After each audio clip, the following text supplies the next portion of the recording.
शुरू करेंगे। तो स्वागत है दोस्तों आप लोगों का the rising sun bye हिमरोज Bilgi में। आज से हम लोग एंशिएंट हिस्ट्री की क्लासेस शुरू कर रहे हैं। ये एंशिएंट हिस्ट्री यूपीएससी के लेवल तक की होगी, यानी यूपीपीसीएस जिनको देना है, जिन्हें यूपीएससी देना है, उनके पर्पज से ये एंशिएंट हिस्ट्री की पूरी क्लास होगी।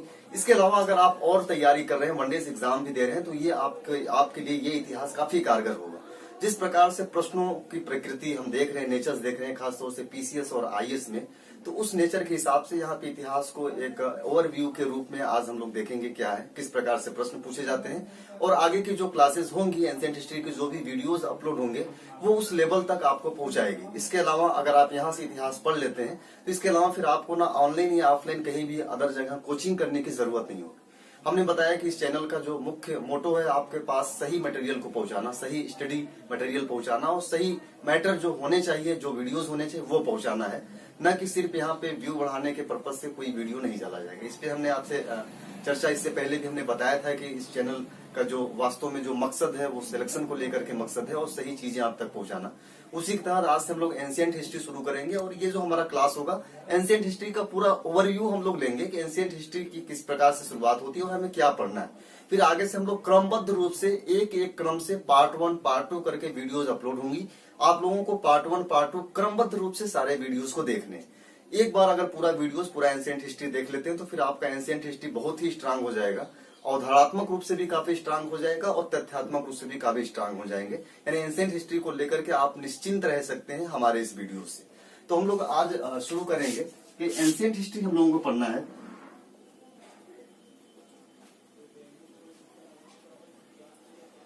इतिहास के बारे में, जो हिस्ट्री क्या होता है, इतिहास की परिभाषा और किस प्रकार से विकास किया इतिहास, उसके बारे में हम लोग पार्ट 1 जब पहला पार्ट आएगा तो वहां पे हम लोग डिटेल में अध्ययन करेंगे। ये एक शॉर्ट ब्रीफ होगा एंशिएंट हिस्ट्री का टोटल, यानी जितनी भी एंशिएंट हिस्ट्री में क्या क्या पढ़ना है, शॉर्ट ब्रीफ होगा। इस वीडियो से आप एंशिएंट हिस्ट्री का पूरा ओवरव्यू मिल जाएगा, आपका एक बेहतरीन कॉन्सेप्ट तैयार हो जाएगा एंशिएंट हिस्ट्री को लेकर के, प्राचीन इतिहास में किस प्रकार से प्रश्न पूछे जाते रहे हैं और प्राचीन इतिहास का हमें अध्ययन, स्टडी किस प्रकार से करना है। देखिए, इतिहास बहुत सारे लोग पढ़ाते होंगे, आप लोग देखे होंगे, पढ़ते भी होंगे, लेकिन हर लोगों का पढ़ाने का जो हिसाब किताब होता है वो आपके तरीके से नहीं होता है या आपके फायदे के लिए नहीं होता। सभी लोग सिर्फ इसलिए पढ़ाते हैं कि उन्हें जिस तरीके से आता है उस तरीके से पढ़ा देते हैं, लेकिन एक कंपटीटर के लिए, एक कंपटीशन के हिसाब से वास्तव में इतिहास का अध्ययन किस प्रकार से किया जाए, ये सभी लोगों को नहीं पता होता, ना सब लोग चाहते भी हैं। सब लोग आपके अकॉर्डिंग चाहते हैं। ध्यान रखिए, यहाँ पे जो भी मटेरियल्स दी जाएंगी या जिस तरीके से पढ़ाया जाएगा, जो पढ़ाया जाएगा, वो कंपटीशन के पर्पज से पढ़ाया जाएगा। हमने बार बार बोला है कि कॉम्पिटिटिव अप्रोच और एकेडमिक अप्रोच बिल्कुल डिफरेंस होता है, जमीन आसमान का अंतर होता है। इस चैनल पे सारी वीडियोस कॉम्पिटिटिव अप्रोच के अकॉर्डिंग अपलोड की जाएंगी, न कि एकेडमिक अप्रोच के थ्रू। तो यहाँ से आप लाभान्वित होंगे। पिछले हमारे 5-7 वीडियो करंट अफेयर के रहे, बहुत ही छोटे छोटे वीडियो रहे, लगभग 10 मिनट 15 मिनट के वीडियो रहे। वहां से सीधे सीधे 12 से लेकर के 15 क्वेश्चन पूछे गए डायरेक्टली। बहुत सारे लोगों ने लगातार per day video current affair के देखे होंगे, 30-40 वीडियो देखने के बाद उन्हें पता चला कि कुछ नहीं आया। कुछ लोग गोल गोल घुमाते हैं, हमारे यहाँ से ढेर सारी चीजें आने वाली है, लेकिन एक भी प्रश्न उनकी वीडियो से नहीं पूछे गए। रीजन ये कि उनका अप्रोच कुछ और था और हमारा अप्रोच कुछ और है। हम उस अप्रोच तक लेके जाते हैं जिस अप्रोच की आपकी जरूरत है, जो आपको आपके लक्ष्य तक पहुंचा दे, आपके मंजिल तक पहुंचा दे। हमारे साथ जुड़े रहने पर आप इस चीज से स्वस्थ रह सकते हैं कि आपको चीजें काम की मिलेंगी, फालतू चीजें नहीं मिलेंगी। एंशिएंट हिस्ट्री की अगर हम लोग बात करें, तो एंशिएंट इतिहास की जो शुरुआत वास्तव में मानी जाती है कि एंशिएंट हिस्ट्री शुरुआत इतिहास की कहाँ हुई, तो जाहिर सी बात है इतिहास की शुरुआत तभी होगी जब मानव की उत्पत्ति होगी। मानव उत्पत्ति के बाद फिर एक इतिहास का क्रम आता है कि हम किस प्रकार से इतिहास की तरफ बढ़ते हैं। यानी कि मानव की उत्पत्ति होने के बाद ही तुरंत इतिहास का निर्माण नहीं हो जाता, बल्कि एक क्रम से विकास के तौर पर हम हिस्ट्री की तरफ बढ़ते हैं, जहां तक हम पहुंचते हैं इतिहास की। अगर शुरुआत की बात किया जाए एंशिएंट हिस्ट्री, तो सबसे पहले हम लोग देखेंगे, पहले पृथ्वी की उत्पत्ति होगी। पृथ्वी की उत्पत्ति सबसे पहले हमारे पृथ्वी का निर्माण होगा। पृथ्वी के निर्माण के बाद ही मानव का निर्माण होता है, मानव की उत्पत्ति होती है। इस मानव की उत्पत्ति ने इतिहास को जन्म दिया है। यानी कि फर्स्ट टाइम हम लोग देखते हैं पृथ्वी हमारा निर्माण होता है। और पृथ्वी की उत्पत्ति किस प्रकार से हुई, ये पूरा टॉपिक भूगोल का। तो आप लोग जब भूगोल पढ़ेंगे तो वहां पे पृथ्वी की उत्पत्ति से संबंधित ढेर सारे जो थ्योरी है, उसका जो विकास रहा है, उस विकास के बारे में जानेंगे। लेकिन मानव की उत्पत्ति की बात किया जाए तो वो 2 जगह से टैली खाता है। एक तो खाता है ये इतिहास से, जहां से हमें अध्ययन की शुरुआत करनी होती है। दूसरा यह भूगोल से भी संबंधित है। यानी मानव उत्पत्ति का जो संबंध रहा है वो इतिहास और भूगोल दोनों से रहा है। तो मानव की उत्पत्ति क्या रही, एक हिस्टोरिकल अप्रोच में हम लोग देखेंगे इस वीडियोस में। जब प्रारंभ होगा हमारा वीडियोस तो मानव की उत्पत्ति से ही प्रारंभ किया जाएगा। फर्स्ट के मानव की उत्पत्ति का एक क्रम क्या रहा है। ध्यान देखिए, यहाँ से एक दो प्रश्न आते हैं और इस चीज को कोई पढ़ाता नहीं। हमारे साथ जुड़े हैं तो आप बिल्कुल आश्वस्त इस चीज को रहिएगा कि जो भी चीजें दी जाएगी वो आपके काम की ही होंगी, फालतू चीजें नहीं होंगी। तो मानव की उत्पत्ति का एक हिस्टोरिकल अप्रोच किस प्रकार से रहा है और इतिहास में किस प्रकार से, खासतौर से यूपीएससी में और इधर एक दो सालों से यूपी पीसीएस में भी यहाँ से प्रश्न पूछे जा रहे हैं सिर्फ एक चैप्टर से, मानव की उत्पत्ति के हिस्टोरिकल अप्रोच से। भौगोलिक अप्रोच भी होता है, इसका अलग होता है। तो हम लोग हिस्टोरिकल अप्रोच के तहत यहाँ पे देखेंगे कि मानव की उत्पत्ति का विकास एक ऐतिहासिक रूप में किस प्रकार से होता है। भौगोलिक अप्रोच को हम लोग भूगोल सब्जेक्ट में देखेंगे जब ज्योग्राफी पढ़ा जाएगा। ठीक है, यहाँ से तो मानव की उत्पत्ति से ही एक हिस्टोरिकल अप्रोच निकल करके आता है, एक ऐतिहासिक अप्रोच निकल के आएगा मानव की उत्पत्ति के दौरान। तो मानव की जब उत्पत्ति हो जाती है, ध्यान रखिए क्रम से आप लोग इसको समझिए। आज की वीडियोस आपको लोगों को सिर्फ समझना है, जहां पे आपको एंशिएंट हिस्ट्री को लेकर के ढेर सारे जो कंफ्यूजन होंगे वो दूर हो जाएगा। एंशिएंट हिस्ट्री में अगर आपका इंटरेस्ट नहीं है तो आज वो इंटरेस्ट आपके अंदर बनने वाला है और आप हर दिन इंतजार करेंगे हमारे एक वीडियोस का कि सर जल्दी से एंशिएंट हिस्ट्री की वीडियोस अपलोड करिए।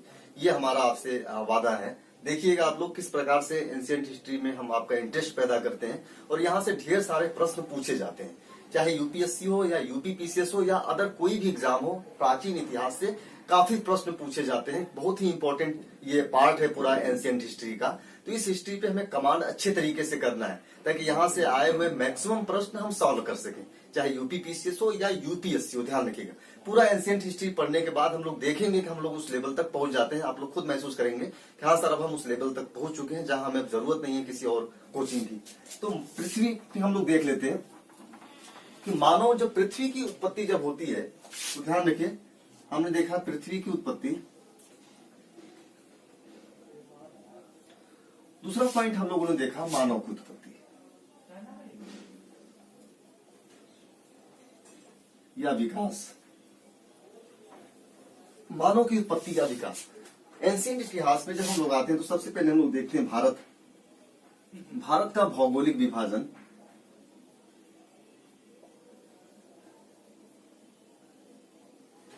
जब भारत की भौगोलिक विभाजन से हम बात करते हैं तो भारत को 4 रूपों में विभाजित कर दिया जाता है भौगोलिक रूप से। क्या? उत्तर का पर्वतीय प्रदेश, उसके बाद मध्यवर्ती मैदान, फिर आता है दक्षिण का प्रदेश, पठारी प्रदेश, और चौथा आता है तटीय क्षेत्र। भारत को भौगोलिक रूप से 4 भागों में डिवाइड कर दिया जाता है। ये जो भौगोलिक विभाजन है इतिहास से किस प्रकार से जुड़ा हुआ है, इस वजह से यहाँ पे हमने चारों पार्ट को डिवाइड करके बताया। इसे समझिएगा। मानव की उत्पत्ति होती है, मानव की उत्पत्ति के साथ ही 2 चीजों का विकास होता है। मानव का विकास होता है, यानी क्रमबद्ध रूप से मानव विकास करता है और यही विकास मानव में सभ्यता को जन्म देता है, सभ्यता या संस्कृति को। यानी मानव विकास सीधे सीधे मानव के सभ्यता और संस्कृति से जुड़ा होता है। यह सभ्यता और संस्कृति का निर्माण भौगोलिक आधार पे भी तय किया जाता है। यानी सभ्यता और संस्कृति का निर्माण करने में, बनाने में उसका जो भौगोलिक एस्पेक्ट होता है, जो भौगोलिक क्षेत्र होता है, जो भौगोलिक जलवायु होता है, जो भौगोलिक प्रभाव होता है, ज्योग्राफिकल इफेक्ट सबसे ज्यादा पड़ता है किसी भी सभ्यता के निर्माण में। यदि हम बात करें भारत के भौगोलिक प्रदेश की, इसको अच्छे से समझिएगा। थोड़ा सा स्पीड हमारी ज्यादा होगी इसलिए कि वीडियोस थोड़ा लंबे हो जाएंगे। आप लोग वीडियोस को पॉज करके आराम से देख सकते हैं, धीरे धीरे करके। हमारी कोशिश होगी कि हम आज एक ओवरव्यू आपको पूरा एंशिएंट हिस्ट्री के दे करके आपके अंदर जो एंशिएंट हिस्ट्री का लगाव जो नहीं है या लगाव कम है तो उस लगाव को आज हम बढ़ाने वाले हैं या लगाव आपके अंदर पैदा करने वाले हैं। ध्यान रखिए, यही लगाव आपको फाइनल सिलेक्शन पर लेकर के जाएगा। आपको 5 विषय में जीएस के एक अच्छा कॉन्सेप्ट रखना है, तथ्यात्मक चीजों की भी जानकारी अच्छे तरीके से रखनी है। जब आप 5 विषय को बैलेंस कर लेंगे तो वो आपको फाइनल सिलेक्शन तक लेके जाता है अपने मंजिल तक। यानी मंजिल तक पहुंचने के लिए जरूरी है कि हमें 5 विषय पे एक मजबूत पकड़ हो। ध्यान रखिए, ये जो ट्रेंड चल रहा है अलग अलग एक्सपर्टों की, ये आपको बेवकूफ बनाने का एक फंडा होता है कि अलग अलग एक्सपर्ट होते हैं। वास्तव में जो कि अच्छा कंपटीटर होता है वो 5 विषय पे एक बैलेंस जानकारी रखता है। हो सकता है उसके कुछ विषयों पे ज्यादा जानकारी हो, पकड़ हो, लेकिन वो 5 विषय पे एक बैलेंस इतनी जानकारी जो रखता है कि वो आपको सही दिशा निर्देश दे सके। उसी का एक प्रयास है हमारा इतिहास को लेकर के, हिस्ट्री को लेकर के। पोल्टी में आप लोगों ने देखा, हम पोल्टी की भी बातें करेंगे आगे, पोल्टीज को भी वीडियो डालेंगे। और पोल्टी की जो वीडियो होती है वो पूरा ऑल ओवर इंडिया चैलेंज के हिसाब से हम डालते हैं कि आप एक बार पोल्टी पढ़िए, फिर दोबारा आपको पढ़ने की जरूरत नहीं होगी। वही चैलेंज हमने इतिहास में, एंशिएंट हिस्ट्री में भी हमने ले लिया है आप लोगों के सामने, और इंशाल्लाह इस चैलेंज को भी हम पूरा करेंगे। आप लोग देखिएगा, धीरे धीरे क्रम से जब हम बढ़ेंगे तो आपको लगेगा कि एक एक चीजें बिल्कुल स्पष्ट होता जा रहा है, क्लियर होता जा रहा है, आसान से शब्दों में समझते चलिए। हमने बताया कि पृथ्वी की उत्पत्ति होती है, पृथ्वी की उत्पत्ति के दौरान ही भारत की उत्पत्ति हम मान लेते हैं, और भारत को भौगोलिक रूप से 4 भागों में हम बांट देते हैं। जो जियोग्राफिकल डिवाइडेशन होता है भारत का वो 4 होता है। उत्तर का पर्वतीय प्रदेश होता है, फिर मध्यवर्ती मैदान होता है, जैसे सिंधु और ये गंगा का मैदान होता है, ये मध्यवर्ती मैदान के तहत आता है। उसके बाद दक्षिण का पठारी प्रदेश, यानी दक्षिण के जो पठार के प्रदेश हैं, जैसे महाराष्ट्र, कर्नाटक वगैरह के, वो शामिल होते हैं। फिर तटीय क्षेत्र होता है, जैसे पूर्वी तट और पश्चिमी तट। इन 4 क्षेत्रों को, भारत को 4 भागों में भौगोलिक रूप से डिवाइड करते हैं। और किसी भी सभ्यता और संस्कृति के निर्माण में, जब कोई सभ्यता बनती है या कल्चर, संस्कृति बनता है, तो उस संस्कृति के निर्माण में भौगोलिक क्षेत्रों का बहुत ही महत्वपूर्ण योगदान रहता है। या सही माने में कहा जाए तो किसी भी सभ्यता के निर्माण में सबसे ज्यादा प्रभाव इस भौगोलिक क्षेत्र का पड़ता है, उस ज्योग्राफिकल इफेक्ट का पड़ता है। भौगोलिक प्रभाव जो होते हैं वो सबसे ज्यादा इफेक्ट डालते हैं सभ्यता के निर्माण में। एक तरफ हम देख लिए कि पृथ्वी की उत्पत्ति होगी, दूसरी तरफ हम देखते हैं मानव की भी उत्पत्ति हो जाती है। यहाँ से हम लोग इतिहास का प्रारंभ करेंगे। पहला चैप्टर मानव की उत्पत्ति से लेकर के हमारा होगा। तो मानव की उत्पत्ति होने के बाद मानव का विकास होता है, क्रमबद्ध रूप से मानव विकसित होता है। ठीक वैसे ही पृथ्वी का भी विकास होता है, क्रम से पृथ्वी विकसित होती है। और अभी वर्तमान में जिस कंडीशन में है हम लोग, वो विकास का लास्ट चरण माना जाता है कि इस विकास के अंतिम चरण में पहुंच चुके हैं पृथ्वी के हम लोग। तो मानव का विकास होता है, और मानव के विकास के साथ ही मानव सभ्यता या संस्कृति का निर्माण करता है। जैसे जैसे मानव विकास करता जाता है, पहले जैसे आप लोग उदाहरण के तौर पे समझे तो पहले क्या कंडीशन था कि पहले मानव एक वानर के रूप में था, जंगलों में रहता था और कमर झुका करके चलता था।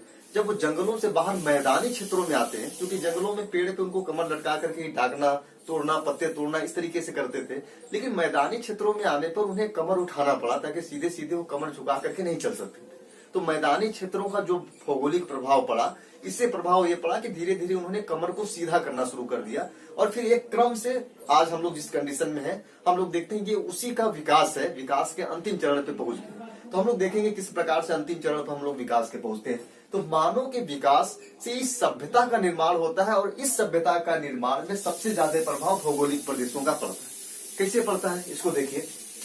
जब हम भारत में मानव सभ्यता की बात करते हैं, तो यहाँ पे सभ्यता की अगर बात किया जाए तो भारत में सबसे पहली जो सभ्यता अस्तित्व में आती है वो आती है सिंधु सभ्यता।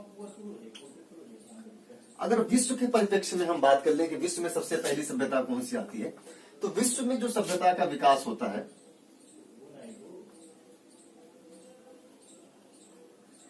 तो भारत के एस्पेक्ट में अगर देखेंगे तो 2 महत्वपूर्ण सभ्यताएं आती है। एक आती है सिंधु सभ्यता, इसके अलावा ढेर सारी सभ्यता है, लेकिन हमें इतिहास में, हम लोगों को जो इतिहास में पढ़ना है, खास तौर से सिंधु सभ्यता के बारे में अध्ययन करना है। लेकिन इसी के पैरेलल एक और सभ्यता थी जो सिंधु सभ्यता से अटैच थी, यानी दोनों सभ्यताओं में एक संबंध पाया जाता था। तो अगर वैश्विक परिप्रेक्ष्य में देखें तो ढेर सारी सभ्यता थी। माया सभ्यता थी, इंटेक सभ्यता थी, सिंधु सभ्यता थी, मेसोपोटामिया सभ्यता थी।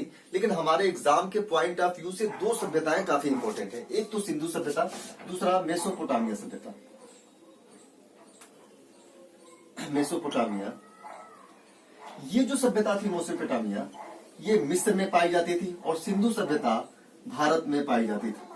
रीजन ये कि सिंधु सभ्यता का अस्तित्व तो भारत में मिल जाता है, प्राप्त हो जाता है, लेकिन एक समय के बाद सिंधु सभ्यता पूरी तरीके से नष्ट हो जाता है, समाप्त हो जाता है। उसके बाद भारत में एक नई सभ्यता का उदय होता है, जिसे हम लोग बोलते हैं ऋग्वैदिक सभ्यता। इस ऋग्वैदिक सभ्यता के निर्माता थे आर्य, या इसे हम आर्य संस्कृति भी बोल सकते हैं। यानी ऋग्वैदिक सभ्यता के जो निर्माण करने वाले लोग थे वो आर्य थे, इसी वजह से उसे आर्य कल्चर भी बोला जाता है। और इस आर्य कल्चर का जो सबसे ज्यादा प्रभाव रहा वो भारत के 2 क्षेत्रों में रहा। एक रहा उत्तर का पर्वतीय प्रदेश और मध्यवर्ती मैदान, यानी इन 2 क्षेत्रों में आर्य संस्कृति अस्तित्व में रही। रीजन क्या था? इसका भौगोलिक रीजन ही था, जिसकी वजह से आर्य संस्कृति यहाँ पे अस्तित्व में रही। दक्षिण भारत में जो भौगोलिक विभाजन था हमारा, यानी उत्तर और दक्षिण भारत में एक स्पष्ट रूप से हमारे यहाँ विभाजन पाया जाता है। हम लोग देख सकते हैं उत्तर और दक्षिण के कल्चर में भी बिल्कुल बहुत ही ज्यादा डिफरेंस है। तो उत्तर और दक्षिण भारत में अगर भौगोलिक विभाजन की हम बात करें तो ये मध्यवर्ती मैदान के बाद कई सारे सिंधु नर्मदा नदी, ताप्ती नदी, फिर उसके बाद विंध्याचल पर्वत, ऐसे ढेर सारे पर्वत हैं जो उत्तर भारत को दक्षिण भारत से स्पष्ट रूप से डिवाइड कर देते हैं। ये डिवाइडेशन न केवल भौगोलिक रूप से हमें देखने को मिलती है, बल्कि यह डिवाइडेशन हमें सांस्कृतिक रूप में देखने को मिलती है।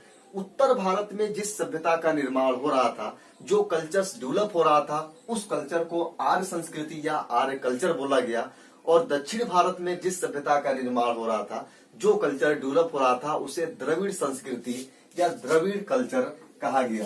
यानी दक्षिण भारत की बात करें तो यहाँ पे द्रविड़ कल्चर का विकास होता है। ध्यान रखिए, द्रविड़ संस्कृति का विकास होता है। ये आर्य और द्रविड़ संस्कृति का जो विकास होता है, इसे कई स्तरों पे हम लोग देख सकते हैं, कई लेवल पे हम लोग देख सकते हैं। रहना, खाना पीना, उनके धार्मिक भेदभाव के रूप में भी देख सकते हैं, सामाजिक स्तर पे हम लोग देख सकते हैं, उनके आर्थिक स्तर पे भी हम लोग देख सकते हैं। ये जो विभाजन वास्तव में आर्य और द्रविड़ कल्चर का होता है, ये विभाजन वास्तव में भौगोलिक रूप से जो डिवाइड किया गया, भारत को दो भागों में बांटा जाता है, खासतौर से जो नदियां डिवाइडेशन कर देते हैं, इसका प्रभाव सबसे ज्यादा था। अगर वास्तव में अगर नर्मदा, ताप्ती और विंध्याचल सतपुड़ा पर्वत ये नहीं होता, जो भारत को दो भागों में बांट रही थी, तो हो सकता था कि आर्य संस्कृति का विकास आगे भी हो जाता दक्षिण तक। लेकिन ये जो विकास का जो चरण था, जो उत्तर भारत और दक्षिण भारत में, ये भौगोलिक रूप से भी काफी अलग है। इनका भौगोलिक विभाजन भी बिल्कुल डिफरेंस है। यही विभाजन दो कल्चरों को भारत में जन्म दे देता है, आर्य कल्चर और द्रविड़ कल्चर। यहाँ तक हमें लगता है आप लोगों को समझ में आया होगा हमने क्या समझाने का प्रयास किया। एक बार ओवरव्यू समझने का प्रयास करिए कि इस चीज को समझिए, काफी बहुत ही ऐसी चीज बताया जा रहा है जो आपको न किताबों में मिलेगी, न ही किसी कोचिंग से मिलेगी। ध्यान रखिए, यहाँ पे जो हमारे द्वारा जो चीजें बताई जाएंगी वो आपके लिए एक रामबाण होगा, एक अमृत के समान होगा। अगर आप इसे मिस करते हैं तो आप बहुत बड़ी चीजों को मिस कर देते हैं। ये जो क्लास होगा वास्तव में आपको एंशिएंट हिस्ट्री को लेकर के इतना स्ट्रांग बना देगा कि आप शायद कभी सोच भी नहीं सकते कि हमारा प्राचीन इतिहास को इस तरीके से भी पढ़ा जाता है और इस तरीके से भी पढ़ाया जाता है, और प्राचीन इतिहास पे इस तरीके का सोच भी डेवलप किया जा सकता है, जो एग्जाम के पर्पज से वेरी वेरी इंपॉर्टेंट होते हैं। तो हमने क्या देखा कि सभ्यता और मानव के विकास का जो लिंक रहा है, किस प्रकार से रहा है, और उस मानव विकास और सभ्यता के विकास में भौगोलिक क्षेत्रों का क्या महत्वपूर्ण भूमिका रही है, भौगोलिक क्षेत्रों ने कितनी महत्वपूर्ण भूमिका निभाई है, उसके प्रभाव भी हम लोगों ने इस छोटे से ग्राफ में हम लोगों ने देखा, और इसका एग्जाम्पल से हम लोगों ने समझा भी बिल्कुल अच्छे तरीके से कि उत्तर भारत में जो कल्चर, जो संस्कृति पाई जाती है, वो दक्षिण भारत के कल्चर से काफी डिफरेंस है। इस डिफरेंस का रीजन यही रहा है कि इसका भौगोलिक जो विभाजन रहा है उसने सबसे ज्यादा प्रभाव डाले। इसके अलावा और भी प्रभाव हो सकते हैं, लेकिन सभ्यता के विकास में सबसे ज्यादा इफेक्ट इसका भौगोलिक विभाजन दिखाता है। किसी भी क्षेत्र का जो भौगोलिक स्वरूप होता है, वो भौगोलिक स्वरूप ही निर्धारित करता है कि वहां का सभ्यता, वहां का कल्चर क्या हो। अगर आप इसे और एग्जाम्पल से समझना चाहते हैं और अच्छे तरीके से समझना चाहते हैं, तो समझिए कि इंग्लैंड जो एक ठंडा प्रदेश है, यूरोप खासतौर से, तो वहां का जो पहनावा होगा, और एक ऐसे प्रदेश जो गर्म प्रदेश है, वहां के पहनावे में अंतर हो जाएगा, वहां के खाने पीने में अंतर हो जाएगा। जैसे इंग्लैंड के लोग ज्यादातर स्पाइसी भोजन पसंद करेंगे, मीट मछली खाएंगे, लेकिन जो गर्म प्रदेश है वहां पे बिल्कुल वेजिटेरियन होगा, वहां पे मीट मछली स्पाइसी भोजन से दूर रहेंगे। तो वास्तव में हमारी सभ्यता क्या कहती है, सभ्यता के तहत हमारे खाने पीने, रहने, धार्मिक हमारा जो नेचर है, जो हम धर्म का पालन किस प्रकार से करते हैं, इन सब सारी चीजों को, जीवन के जो विभिन्न पहलू जो हमारे जीने के लिए आवश्यक है, उन्हें ही हम सभ्यता के तहत शामिल करते हैं, उनको हम अपने कल्चर के पार्ट में शामिल करते हैं। तो ये कल्चरल विभाजन वास्तव में भौगोलिक विभाजन से कितनी गहराई से जुड़ा हुआ है, आप इसका अंदाजा तब लगा सकते हैं जब वास्तव में आप कभी अपने जगह से उठ करके किसी ऐसे प्रदेश में जाइए जहां से आपके प्रदेश में, उस प्रदेश में भौगोलिक रूप से भिन्नता पाई जाए, तो आप वहां प्रत्यक्ष रूप से देखेंगे कि वास्तव में कितना ढेर सारे अंतर हो जा रहे हैं कल्चर से, है ना। ये हम लोग देख लिए कि इस प्रकार से जो सभ्यता का विकास होता है भारत में, खासतौर से जो सिंधु सभ्यता है, उसमें हम लोगों का अच्छे से अध्ययन करना है। सिंधु सभ्यता का क्रम से हम लोग बढ़ेंगे। तो सभ्यता का विकास से मानव के विकास के जो सभ्यता का निर्माण होता है, तो वो सभ्यता भी क्रम रूप से निर्माण होता है। इससे पहले चूंकि जो भौगोलिक रूप से जंगलों में ये रहते थे, तो जंगलों में क्या होता था कि जंगलों में अभी इनके पास सामान नहीं थे, तो जंगलों में अपने खाने के लिए पत्ते वगैरह खाते थे, कंदमूल खाते थे। बाद में धीरे धीरे डेवलप होते हैं, आग की खोज होती है, तो फिर मांस वगैरह जो खाते हैं भून करके खाने लगे। फिर आगे धीरे धीरे बढ़ते हैं, इन्हें लगता है कि हमारे पास रहने के लिए एक घर होना चाहिए, हमारी एक अपनी स्वयं की खेती करने के लिए जमीन होनी चाहिए। तो ये क्रमबद्ध विकास वास्तव में एक विकास के तौर पे होता है धीरे धीरे, और जिसमें भौगोलिक चित्रों का प्रभाव बढ़ता जाता है। नए नए जो आविष्कार होते हैं उनका भी प्रभाव लगातार बढ़ता जाता है। जैसे कि लोहा की खोज होने के बाद हमारे कृषि क्षेत्र में आमूलचूल परिवर्तन आता है, लेकिन लोहा की खोज जब तक नहीं हुई थी तब तक कृषि हमारी परंपरागत ढंग से चलती थी, बहुत ही कम मात्रा में होता था। तो कई सारे प्रभाव इफेक्ट डालते हैं किसी भी कल्चर के निर्माण में, लेकिन उस कल्चर के निर्माण में जो मूल भूमिका निभाता है वो निभाता है उस क्षेत्र का भौगोलिक स्वरूप या भौगोलिक नेचर। जिस क्षेत्र में जहां भी लोहा ज्यादा पाए जाएंगे वहां का भौगोलिक स्वरूप और वहां के लोगों का जो नेचर होगा अलग होगा। जिस क्षेत्र में लोहे की मात्रा कम है या लोहा पाया ही नहीं जाता वहां के लोगों का भौगोलिक नेचर बिल्कुल अलग होगा। और इसका विभाजन आप लोगों को हम बताएंगे जब स्पष्ट तौर पे हम लोग पढ़ेंगे सिंधु सभ्यता और ऋग वैदिक काल में उत्तर वैदिक काल जब हम लोग पढ़ेंगे वैदिक सभ्यता में उत्तर वैदिक काल का जब अध्ययन करेंगे तो वहां पे हम आपको तुलनात्मक रूप से बताएंगे कि दोनों लोगों में कितना डिफरेंस आ जाता है और इस डिफरेंस दोनों सभ्यता में होने का क्या मुख्य कारण रहा है। इसमें भौगोलिक स्वरूप के साथ साथ अन्य कौन से महत्वपूर्ण कारक रहे हैं जिन्होंने इफेक्ट डाला। तो यहाँ तक क्लियर है। हम लोग देखते हैं कि अब हम लोगों ने मानव की उत्पत्ति करा लिया, भौगोलिक रूप से हमने सभ्यता की भी बात कर लिया कि भौगोलिक रूप से कितना प्रभाव होता है, और भारत का जो भौगोलिक स्वरूप रहा है उस स्वरूप में भी हम लोगों ने देख लिया कि भारत में दो सभ्यताओं का निर्माण हो जाता है। एक होता है आर्य सभ्यता, आर्य कल्चर, और दूसरा होता है द्रविड़ सभ्यता। तो सभ्यता के निर्माण में हम लोगों ने सबसे पहले भारत में क्या देखा कि सिंधु सभ्यता का अस्तित्व होता है, और सिंधु सभ्यता एक समय तक अस्तित्व में रहती है, उसके बाद एकाएक सिंधु सभ्यता समाप्त हो जाती है। यानी इस सभ्यता के अवशेष एकाएक बिल्कुल गायब हो जाते हैं, समाप्त हो जाते हैं। और अभी तक यह रिसर्च का विषय बना हुआ है कि सिंधु सभ्यता के वास्तव में पतन का कारण क्या हो सकता है। क्या वास्तव में कोई ऐसी सभ्यता हो सकती है तो उसको पूरी रूप से 100% पतन कर दिया जाए? अगर वर्तमान में हम लोग देखें तो बहुत ही मुश्किल है कि ऐसा कि किसी सभ्यता को, किसी कल्चर को हम 100% समाप्त कर दें।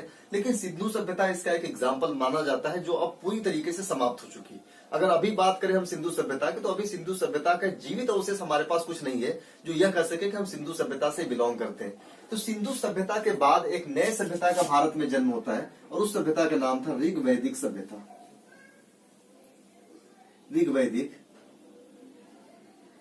वैदिक सभ्यता का निर्माण होता है, और ऋग वैदिक सभ्यता को हम लोग दो भागों में बांट के अध्ययन करते हैं। एक होता है इसे बोलते हैं हम लोग वैदिक सभ्यता। इस प्रकार से करिए, वैदिक सभ्यता का निर्माण होता है। वैदिक सभ्यता का निर्माण होता है सिंधु सभ्यता के बाद, और वैदिक सभ्यता को दो भागों में डिवाइड करके हम लोग देखते हैं। एक होता है ऋग वैदिक सभ्यता, दूसरा होता है उत्तर वैदिक सभ्यता।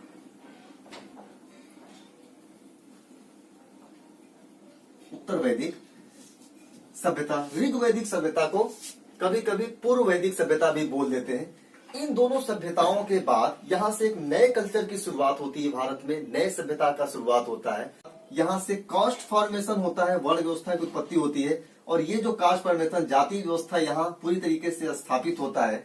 जाति व्यवस्था उत्तर वैदिक काल में, जाति व्यवस्था यहाँ वर्ण व्यवस्था की उत्पत्ति होती है, और वर्ण व्यवस्था जाकर के जाति व्यवस्था के रूप ले लेती है उत्तर वैदिक काल में।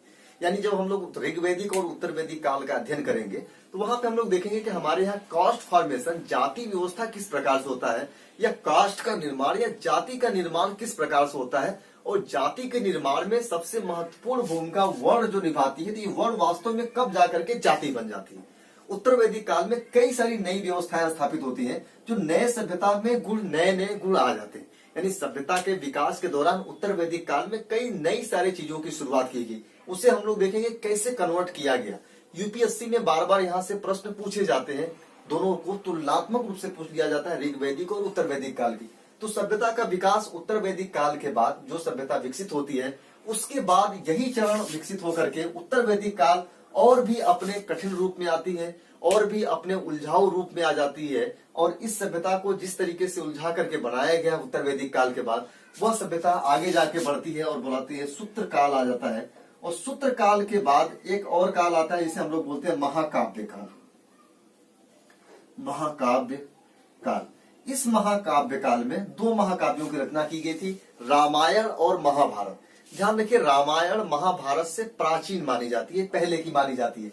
सूत्र काल में आते आते हम लोग देखते हैं कि जो जाति व्यवस्था में कई ऐसी चीजें शामिल हो जाती हैं।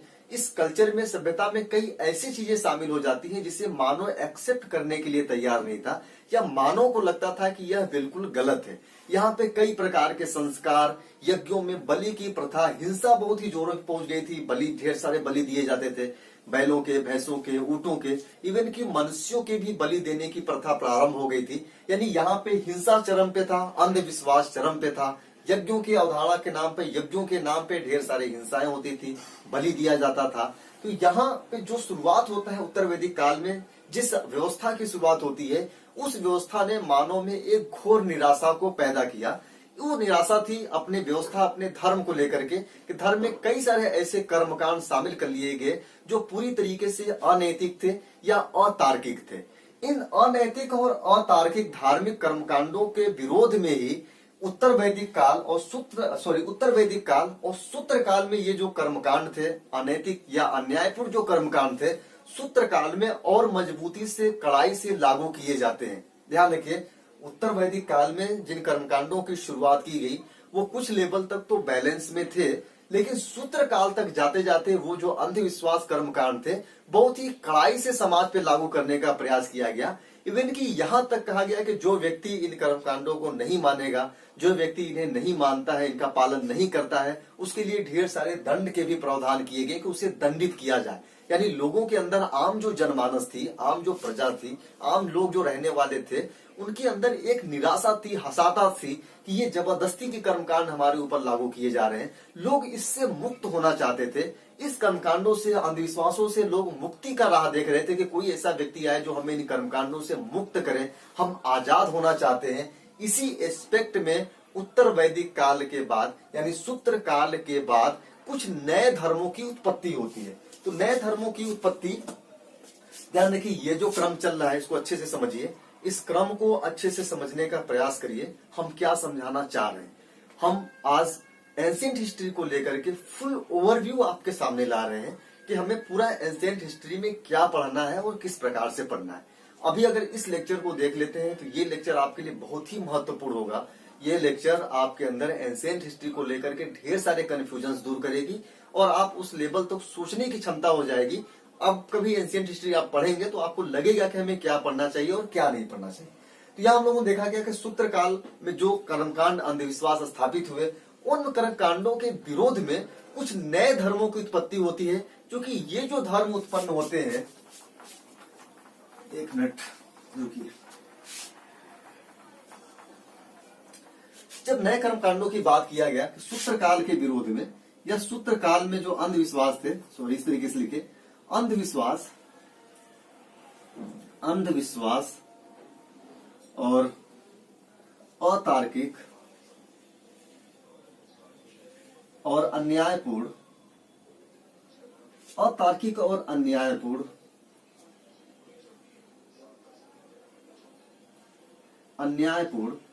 कर्मकांडों के विरुद्ध में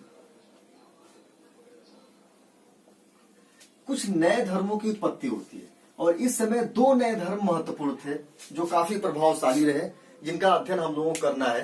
बाकी के धर्मों से प्रश्न कभी कभार पूछते हैं, जो प्रश्न पूछे जाएंगे उसमें हम चर्चा करेंगे, लेकिन दो जो धर्म उत्पन्न हुए वो बहुत ही महत्वपूर्ण थे। एक धर्म था जैन धर्म, जो काफी इंपॉर्टेंट है, इसके बारे में भी हम लोगों को अध्ययन करना है। और दूसरा है बौद्ध धर्म। अब यहाँ पे आप लोगों को एक चीज का आंसर, जवाब तो मिल गया होगा कि आखिर बौद्ध और जैन धर्मों की उत्पत्ति वास्तव में हुई किस पर्पज से या किस वजह से हुआ। तो ये आप लोगों को बिल्कुल स्पष्ट हो गया होगा कि इन धर्मों की उत्पत्ति क्यों होती है। बाद में जब हम लोग क्लास जब स्टार्ट लेंगे, जब क्लास हम लोग शुरू करेंगे, तो अपने क्लास में जब हम यहाँ पे पहुंचेंगे तो हम बताएंगे कि आखिर इन धर्मों की उत्पत्ति में क्षत्रियों का ही योगदान क्यों रहा। यानी दोनों धर्म हम देखते हैं, जैन धर्म और बौद्ध धर्म का दोनों उत्पन्न करने वाले लोग कौन थे, क्षत्रिय लोग थे। तो वास्तव में इन धर्मों की उत्पत्ति क्षत्रियों के द्वारा ही क्यों किया गया, इस पे डिस्कशन हम लोग जो डिटेल में क्लास लेंगे तो वहां पे इस पे विस्तृत चर्चा किया जाएगा। तो वास्तव में क्षत्रियों के द्वारा इन धर्मों की उत्पत्ति क्यों हुई। ध्यान रखिए, ये जो क्लास है पूरी तरीके से well conceptual with factual class होगी। यानी कंसेप्ट और तथ्य का जो मिक्स है, दोनों मिक्सअप क्लास होगी, जो यूपीएससी के लेवल तक होगी। ये ध्यान रखिएगा, इसे बहुत ही हल्के में इस क्लास को मत लीजिएगा। ये क्लास आपके लिए बहुत ही रामबाण साबित होने वाला है। एक बार अगर इस क्लास को आप कंप्लीटली पूरे इतिहास को कर लेते हैं, देख लेते हैं, तो आपको इतिहास के अंदर जो फीलिंग आएगी, आप इतिहास के उस लेवल तक पहुंच जाएंगे जिस लेवल तक यूपीएससी की डिमांड है, और जहां तक आपने अभी सोचा भी नहीं होगा कि इतिहास किस प्रकार से होता है। आप जाएंगे ढेर सारे ऑफलाइन कोचिंगों में या ऑनलाइन कोचिंगों में, जहां आपसे सिर्फ इतिहास के नाम पे आपसे 15-15 हजार रुपए लिए जाएंगे सिर्फ जीएस के लिए। आपको उस सारे अच्छे मटेरियल, सारी चीजें आपको हम यहाँ पे निःशुल्क में इस वीडियो के माध्यम से दे रहे हैं। आपको एक काम ये करना है कि आपको नोट्स बनाते चलना है साथ में। जिस प्रकार से हम बनाते जा रहे हैं, आपको नोट्स अपने शब्दों में अच्छे से बनाइए। नोट्स बनाने के बाद उस नोट्स को हमारे पास भेजिए। हमने दूसरे चैनल्स पे वादा किया था कि जो लोग अच्छा नोट्स बनाएंगे उनका हम पर्सनल गाइडलाइन देंगे टिल सिलेक्शन तक। तो ये वादा हम अपने चैनल पे अब करते हैं, और इस चैनल पे, अपने चैनल पे जो वादा हमने किया है, जो कर रहे हैं आपसे वादा, उस वादे को हम 100% पूरी तरीके से पूरा करेंगे। तो इसके लिए आप निश्चिंत रहिएगा। तो शुरुआत हम लोग देखते हैं कि बौद्ध, जैन और बौद्ध धर्म के बाद कुछ नए धर्मों की उत्पत्ति होती है, बौद्ध है, जैन धर्मों की। इसमें क्षत्रियों का योगदान सबसे ज्यादा इंपॉर्टेंट रहा। इसके बाद हम लोग देखते हैं कि जैन धर्म, बौद्ध धर्म की उत्पत्ति हो जाती है। फिर भारत में एक बड़े साम्राज्य की उत्पत्ति होती है जिसका नाम है मगध साम्राज्य। मगध साम्राज्य की उत्पत्ति होती है। मगध साम्राज्य की उत्पत्ति में किन तत्वों ने सबसे महत्वपूर्ण भूमिका निभाई, इसकी भी चर्चा हम लोग क्लास में करेंगे। मगध साम्राज्य जब पढ़ेंगे तो वहां पे देखेंगे कि वास्तव में जो बड़ा साम्राज्य बनता है वो किस प्रकार से बनता है, यानी मगध साम्राज्य किस प्रकार से एक साम्राज्य के रूप में कन्वर्ट होता है। और मगध साम्राज्य में जो पहला वंश स्थापित होता है वो होता है हर्यक वंश स्थापित होता है, और जो अंतिम वंश स्थापित होता है मगध साम्राज्य में, अंतिम वंश, वो होता है नंद वंश। इसी नंद वंश का शासक था धनानंद। धनानंद ने ही चाणक्य का मजाक उड़ाया था, और इसी चाणक्य के मजाक उड़ाने के कारण ही चाणक्य ने धनानंद के साम्राज्य को चंद्रगुप्त मौर्य के माध्यम से समाप्त कर दिया और मौर्य साम्राज्य की स्थापना होती है। यानी चाणक्य के माध्यम से चाणक्य ने चंद्रगुप्त मौर्य के माध्यम से धनानंद के साम्राज्य को समाप्त करके एक नए साम्राज्य की स्थापना करता है, मौर्य साम्राज्य की। हम यहाँ से देख रहे हैं कि भारतीय इतिहास में वास्तव में जो इतिहास की बात हम लोग करते हैं, हिस्ट्री की बात करते हैं, जो युद्धों की शुरुआत होती है, जो राजनीतिक रूप से दांवपेच की शुरुआत होती है, वह शुरुआत मगध साम्राज्य से होता है। तो वास्तव में भारत में जो राजनीतिक इतिहास की हम लोग बात करते हैं, तो राजनीतिक इतिहास की शुरुआत मगध साम्राज्य से मानी जाती है। इससे पहले का जो इतिहास रहा है वो राजनीतिक इतिहास नहीं बोला जाता है, बल्कि उस सांस्कृतिक इतिहास के तहत लाया जाता है। लेकिन मगध साम्राज्य से राजनीतिक और सांस्कृतिक दोनों इतिहासों की शुरुआत होती है। हम देखते हैं कि प्राचीन इतिहास में जो भी साम्राज्य या शासक बने, उन्होंने किसी विशेष धर्म को प्रोटेक्ट किया और उसे बढ़ाने का प्रयास किया। ये धर्म हमारे सभ्यता का एक पार्ट है, कल्चर का एक पार्ट है। तो अभी तक वैदिक धर्म जो था वो राजनीतिक रूप से उस तरीके से घटनाएं नहीं घटी थी, लेकिन धार्मिक रूप ज्यादा प्रभावशाली था। कब तक? मगध साम्राज्य से पहले। यानी मगध साम्राज्य से पहले के इतिहास देखेंगे तो वहां धार्मिक प्रभाव ज्यादा था, राजनीतिक प्रभाव कम था। लेकिन मगध साम्राज्य की देखेंगे तो यहाँ राजनीतिक प्रभाव ज्यादा हो गया और धार्मिक प्रभाव कम हुआ। बौद्ध और जैन धर्मों के बाद जो ब्राह्मण धर्म चल रहे थे, जैसे वैदिक सभ्यता, जो वैदिक धर्म था वो ब्राह्मण धर्म था। वास्तव में उन ब्राह्मण धर्मों का जो प्रभाव था बौद्ध एंड जैन धर्मों ने पूरी तरीके से समाप्त कर दिया, या ये कह सकते हैं कि बहुत ही ज्यादा प्रभावित किया। यानी जो ब्राह्मण धर्म था, वैदिक धर्म था, वह वैदिक धर्म बौद्ध एंड जैन धर्मों के सामने टिक नहीं पाया, और बौद्ध एंड जैन धर्मों ने आम मानस पे ज्यादा प्रभाव डाले, जिसका प्रभाव ये रहा कि मगध साम्राज्य जो बनता है, तो मगध साम्राज्य के महत्वपूर्ण जो शासक थे वो कहीं न कहीं जैन या बौद्ध धर्म से ज्यादा प्रभावित रहे। ठीक, यानी कि जैन धर्म से या बौद्ध धर्म से प्रभावित रहे।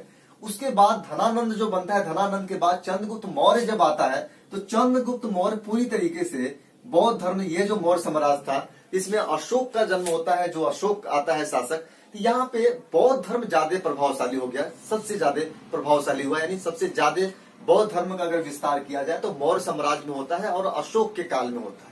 तो ध्यान रखिए कि मगध साम्राज्य से शुरू होता है बौद्ध एवं जैन धर्म का प्रभाव, वो मौर्य साम्राज्य तक चलता है। लेकिन मगध साम्राज्य का जो पतन होता है, अंतिम वंश जो नंद वंश था, नंद वंश के पतन के बाद बड़े साम्राज्य का जब पतन होता है, तो इसी समय कुछ विदेशी आक्रमण भी भारत पे होते हैं। कब होता है? मौर्य वंश के पतन के बाद कुछ विदेशी, मगध साम्राज्य के पतन के बाद कुछ विदेशी आक्रमण भी भारत पे होते हैं। नंद वंश के, यानी मौर्य, एक मिनट ध्यान रखिएगा आप लोग, इसे समझने का प्रयास करिए थोड़ा सा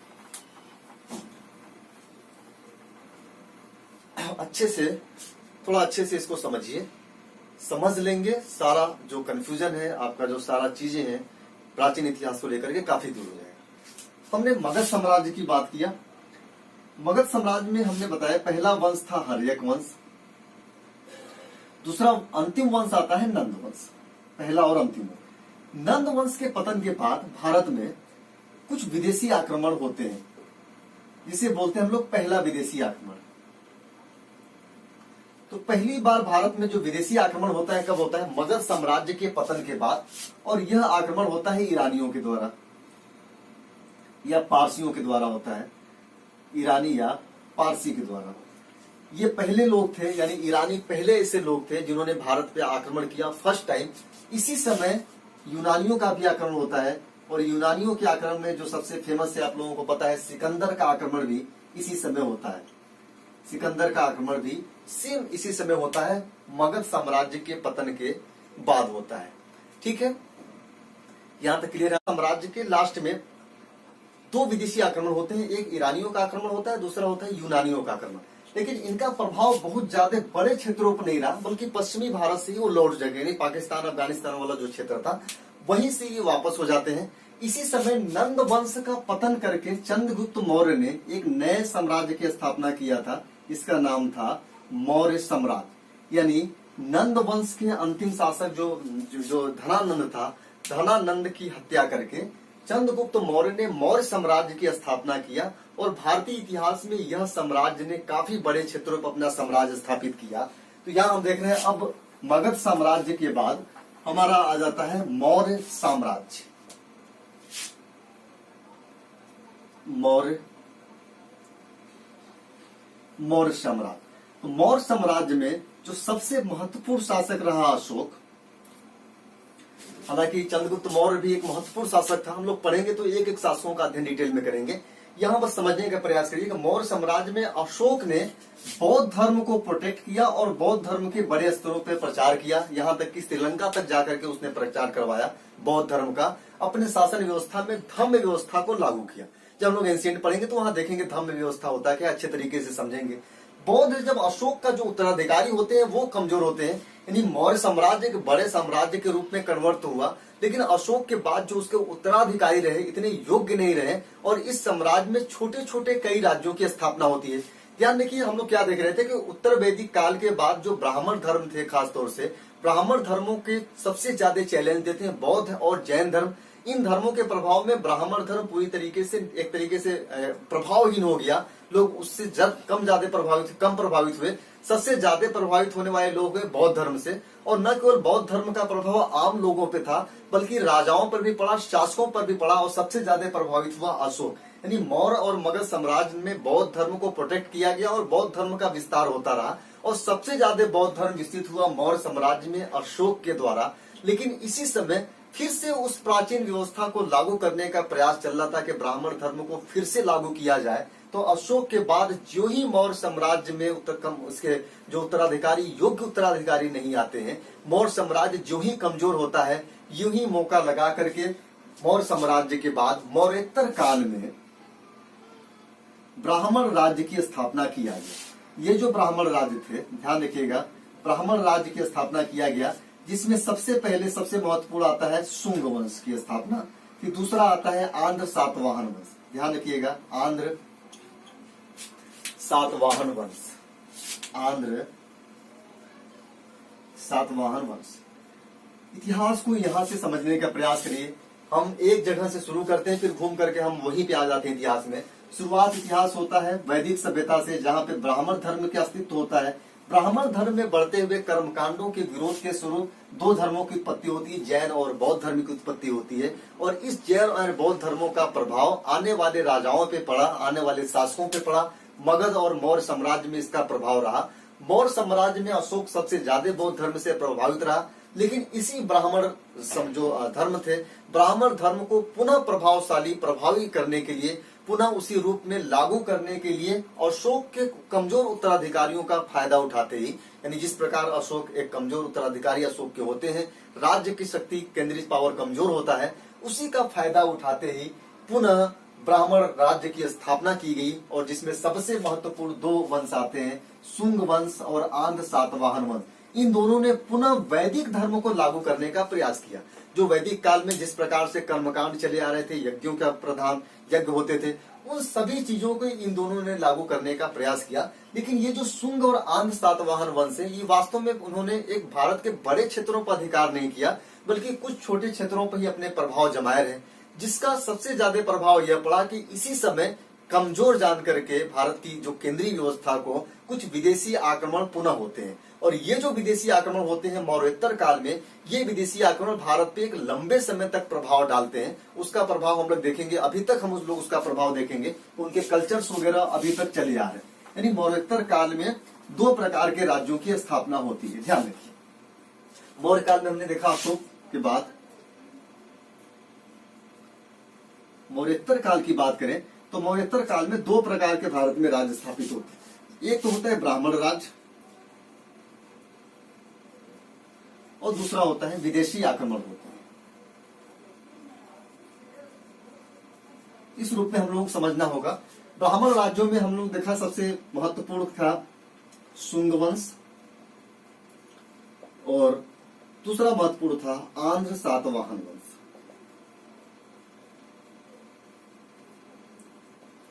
इसी प्रकार विदेशी आक्रमण की बात करें तो सबसे पहले आक्रमण करते हैं यूनानियों ने आक्रमण किया, सॉरी ग्रीक बैक्टीरियन ने आक्रमण किया।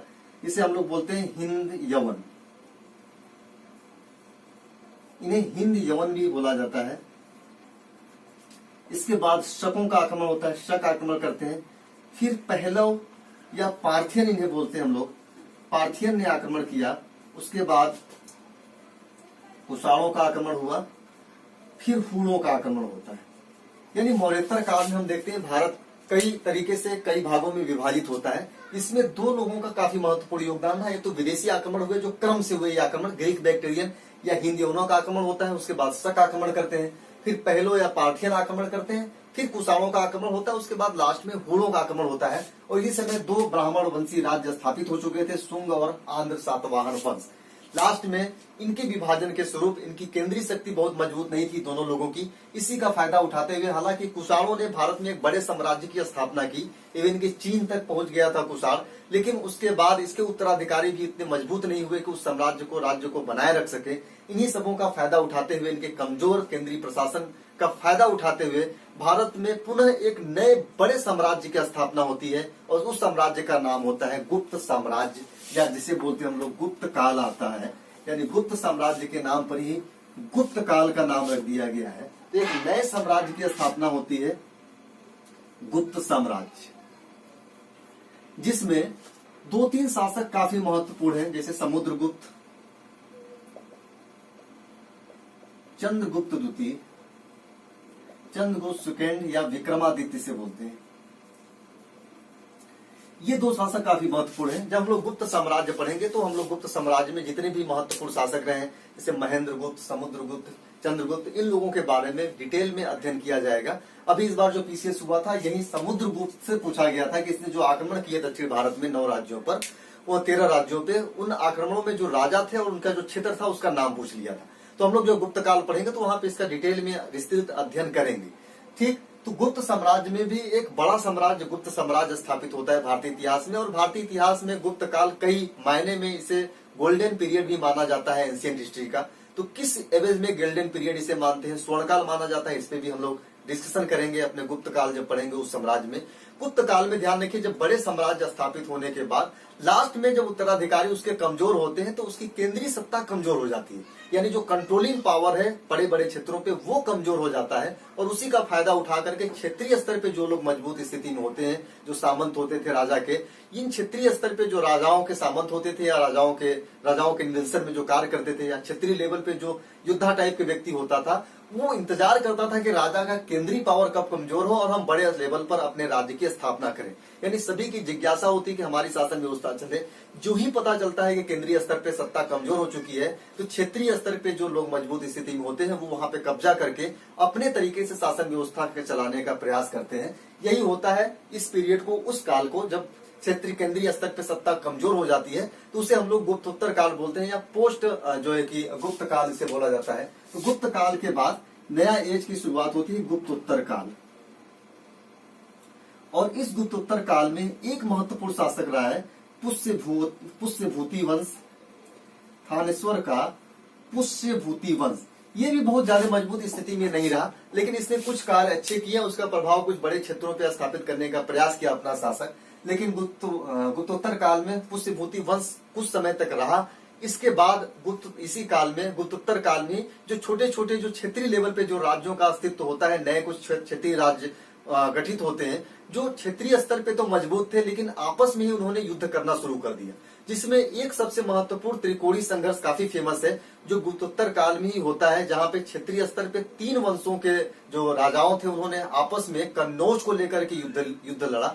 इसका प्रभाव तीनों जब वंश आपस में लड़ते हैं, खासतौर से गुर्जर प्रतिहार वंश, पाल वंश और राष्ट्रकूट वंश, ध्यान रखिए यहाँ पे गुप्तोत्तर काल में एक तो पुष्यभूति वंश होता है जिसने अपने प्रभाव को कुछ हद तक बनाए रखा, लेकिन इसी समय क्षेत्रीय स्तर पे भी कुछ विद्रोह होते हैं। क्षेत्रीय स्तर पर भी कुछ संघर्ष होते हैं, और इस संघर्षों में सबसे महत्वपूर्ण जो संघर्ष रहा है वो रहा है त्रिकोणीय संघर्ष। त्रिकोणीय संघर्ष, और इस त्रिकोणीय संघर्ष में 3 शक्तियां भाग ले रही थी। एक राजस्थान में भाग ले रही थी गुर्जर प्रतिहार वंश, दूसरा बंगाल में था पाल वंश, और दूसरा था दक्षिण दक्कन में राष्ट्रकूट वंश। ये तीनों लड़ रहे थे, संघर्ष कर रहे थे कन्नौज पे कब्जा को लेकर। ध्यान रखिए, कन्नौज को लेकर के 3 वंशों ने संघर्ष किया। वास्तव में ये जो तीनों शक्तियां थी ये मजबूत कंडीशन में थी, लेकिन आपस में ही युद्ध करने के बाद ये शक्तियां कमजोर हो गई, और इसका फायदा मिला कि तुर्की जो थे मध्यकाल में जब हम प्रवेश करते हैं तो तुर्कियों का जो आक्रमण होता है, तुर्की उस आक्रमण में सफल इसीलिए हुए कि ये जो 3 शक्तियां मजबूत स्थिति में थी, जो तुर्कियों का विदेशियों को आक्रमण को रोक सकती थी, इन तीनों शक्तियां आपस में ही लड़कर के इतनी कमजोर हो गई कि अब इनके अंदर इतना दम नहीं रहा कि वो विदेशी आक्रमण को रोक सके। तो फुल एनालिसिस में हम लोगों ने क्या देखा, एक चीज यहाँ तक देखिए, ये जो है कि एंशिएंट हिस्ट्री का यहाँ तक सबसे इंपॉर्टेंट पार्ट है जिसे हम लोगों को पढ़ना है। फिर हम लोग दक्षिण भारत के इतिहास की बात करेंगे, तो हमने बताया था कि दक्षिण भारत का इतिहास का जो कल्चरल है द्रविड़ कल्चर माना जाता है और पूरी तरीके से अलग है, तो उसका भी अध्ययन हम लोग अलग से करेंगे। मुख्य इतिहास हम लोगों को यहाँ तक ही पढ़ना है। दक्षिण भारत के इतिहास को अलग से जब इतना पढ़ने के बाद हम लोग अलग से वीडियोज दक्षिण भारत के इतिहास में भी करेंगे, जहां से प्रश्न पूछे जाते हैं या पूछे जाने की संभावना सबसे ज्यादा इन फ्यूचर भविष्य में है। तो पूरे इतिहास का, एंशिएंट हिस्ट्री का पूरा एनालिसिस करने के बाद हम लोगों ने क्या देखा कि बीच बीच में विदेशी आक्रमण होते रहे। और यह विदेशी आक्रमण कब होता रहा है, विदेशी आक्रमण होता कब रहा है, ये विदेशी आक्रमण तब होता रहा है जब जब केंद्रीय शक्ति कमजोर हुई है। और हमें पता है कि केंद्रीय शक्ति हमेशा गुप्तोत्तर काल, मौर्योत्तर काल में कमजोर हुई है। यानी जो काल, जो एज जिस साम्राज्य के नाम पर रखा जाता है, उस साम्राज्य का जो अंतिम चरण होता है उसी में पोस्ट लगा देते हैं तो वो काल हो जाता है। तो हमने देखा सबसे पहले मगध साम्राज्य में विदेशी आक्रमण होता है। रीजन क्या था, मगध साम्राज्य में विदेशी आक्रमण होने का रीजन ये था कि मगध साम्राज्य के अंतिम चरण में केंद्रीय सत्ता कमजोर होगी। उसके बाद मौर्य साम्राज्य में विदेशी आक्रमण होता है, मौर्योत्तर काल में विदेशी आक्रमण होता है। इस मौर्योत्तर काल में विदेशी आक्रमण का रीजन भी यही होता है कि केंद्रीय सत्ता मौर्योत्तर काल में कमजोर हो जाती है, यानी मौर्य साम्राज्य जो था वो कमजोर हो जाता है। फिर मौर्योत्तर काल में यह सत्ता कमजोर होने से विदेशी आक्रमण होता है। फिर हम लोग देखते हैं गुप्तोत्तर काल में विदेशी आक्रमण होता है, गुप्तोत्तर काल में विदेशी आक्रमण होता है। और गुप्तोत्तर काल में विदेशी आक्रमण का भी मुख्य रीजन क्या रहा कि केंद्रीय सत्ता कमजोर रही। यानी जब जब केंद्रीय सत्ता कमजोर हुई है तब तब भारत पे विदेशी आक्रमण हुआ है। और गुप्तोत्तर काल में होने वाला जो विदेशी आक्रमण था, तुर्कियों का आक्रमण था, तुर्की इसी वजह से सफल हो गए कि केंद्रीय सत्ता पूरी तरीके से कमजोर रही। तो ये हम लोगों का आज का इतिहास का ये फर्स्ट एक इंट्रो क्लास था, एनालिसिस था, जहां पे आप लोगों को पता चल गया होगा कि एंशिएंट हिस्ट्री में क्या चीजें पढ़ना है और किस प्रकार से एंशिएंट हिस्ट्री का, प्राचीन इतिहास का विकास होता है। फिर हम लोग क्रम से पार्ट 1, पार्ट 2, पार्ट 3 करके हम लोग इतिहास को पढ़ते जाएंगे। ध्यान रखिए, इधर थोड़ा सा हमें 2-3 दिन के लिए घर जाना है, तो दीपावली के बाद से इतिहास पे वेल तरीके से क्रमबद्ध रूप से हम लोगों का क्लास चलेगा। यह जो क्लास होगा पब्लिक होगा। आप लोगों को बस सहयोग ये करना है कि सब्सक्राइबर्स को जोड़ना है, आप लोगों को ज्यादा से ज्यादा लोगों तक शेयर करिए। ऐसे लोगों तक शेयर करिए जिन्हें जरूरत है इस वीडियोस की, उन्हें शेयर करिए। हमारे जो ग्राम विकास अधिकारी बैच को लेकर के काफी बच्चे बोल रहे हैं, तो उनके लिए भी हम कुछ क्रैश कोर्स के हिसाब किताब चलाएंगे, जितना हो सकेगा हम उनके लिए करेंगे। यानी डेली कोशिश होगी कि उनके लिए भी एक वीडियो जीएस के पर्पज से और एक वीडियो करेंट के पर्पज से उनको अवेलेबल कराया जाए। करेंट को जो वीडियो होगी हफ्ते में एक बार होगी, एग्जाम जब होने वाला होगा तो उससे 15 दिन पहले लगातार 10 वीडियोज उनके लिए करेंट का अपलोड किया जाएगा। यूपीएससी और यूपीपीएससी को लेकर के 2019 में जिन लोगों ने टारगेट किया है वो टारगेट अच्छे तरीके से कर ले और हमारे साथ जुड़िए। यहाँ पे हम आपको उस टारगेट तक ले जाएंगे, ये ध्यान रखिएगा। क्रम से एंशिएंट हिस्ट्री हम पूरा आपको तैयार करवाएंगे। उसके बाद जितनी भी चीजें जरूरत होगी आपको वेल गाइडलाइन क्या होगा वो भी दिया जाएगा, और आगे की हमारी क्या स्ट्रेटजी होनी चाहिए उस पर भी हम जल्द ही वीडियोस दीपावली के बाद लाएंगे कि आपकी स्ट्रेटजी क्या होनी चाहिए, किस प्रकार से अपनी स्ट्रेटजी को आप बनाइए। तो आपकी अपनी जिम्मेदारी है, हम अपनी जिम्मेदारी को संभाल ली है। दीपावली के बाद से हम लोग वेल तरीके से क्रमबद्ध रूप से जाएंगे, फिर हमें घर जाना नहीं होगा। काफी दिन हो गए हमें घर गए हुए, तो हमें 2-3 दिन के लिए 4 दिन के लिए घर जाना होगा, लेकिन ये वादा करते हैं कि दीपावली तक या दीपावली के 1-2 दिन के बाद ही पूरी वीडियोस क्रम से आपको मिलना शुरू हो जाएंगे एंशिएंट हिस्ट्री। ये ओवरव्यू ध्यान रखिए, इस तरीके का ओवरव्यू आपको कोई नहीं देता है। ये ओवरव्यू आपके लिए बहुत ही रामबाण होगा, बहुत ही फायदेमंद होगा।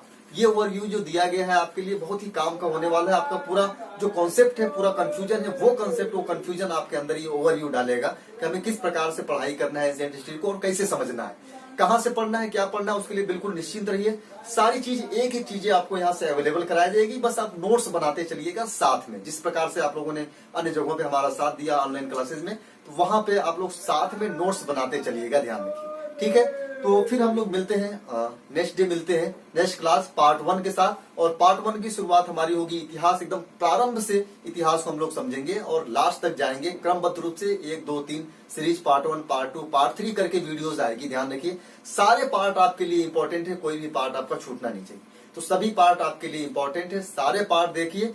देखने के बाद न केवल यहाँ बल्कि इसके आगे भी हम बहुत कुछ करने वाले हैं। आप धीरे धीरे देखती जाइए हम आगे का प्रयास क्या होता है। बहुत सारे लोगों को समस्या थी, कई सारे लोगों ने प्रश्न किया था कि सर क्वेश्चन जो सॉल्विंग वाला सीरीज चल रहा था, आप देखें जरा किसमें कितना है दम।